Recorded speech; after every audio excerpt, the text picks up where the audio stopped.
90,000 కోట్ల అయిన ప్రాజెక్ట్కి 1,00,000 కోట్ల స్కామ్ జరిగిందని మాట్లాడుతూ ఉంటారు.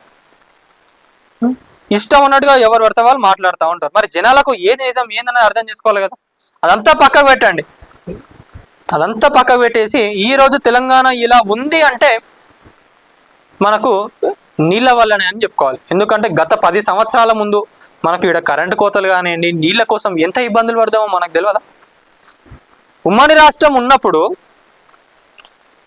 ఉమ్మడి రాష్ట్రంలో కరెంటు ఛార్జెస్ పెరిగితే ఇక్కడ రైతులందరినీ వీళ్ళు హింసించి ఇక్కడ రైతులతో ధర్నాలు చేపించి ఇక్కడ మన రైతులు చచ్చిపోతే ఆడ ఆంధ్రాలో వాళ్ళకి అప్పుడు నీళ్లు ఉన్నాయి కాబట్టి అక్కడ రైతులు సాగు చేసుకున్నారు. అప్పుడు కరెంట్ ఛార్జీలు పెరిగినప్పుడు ఎవరికి మేలు జరిగింది? ఇక్కడ మన రైతులు లొల్లి చేస్తే అక్కడ వాళ్ళ రైతులకు మేలు జరిగింది. అప్పుడు వీళ్ళందరూ అటే సపోర్ట్ చేసిండ్రు కదా. ఇప్పుడు ఎందుకు ఈరోజు కాళేశ్వరం అసలు పనికిరాని ప్రాజెక్టు, కాళేశ్వరం కూల్చేయండి అన్న యాంగిల్లో ఎందుకు మాట్లాడుతున్నారు? 80,000 సరే మీరు అన్నట్టుగానే 1,00,000 కోట్లే అనుకుందాం. 1,00,000 కోట్లు పెట్టి కట్టినప్పుడు నిజంగా దానివల్ల ఇంత యూసేజ్ కూడా అయితే లేదా? ఎవరికి చెప్పండి.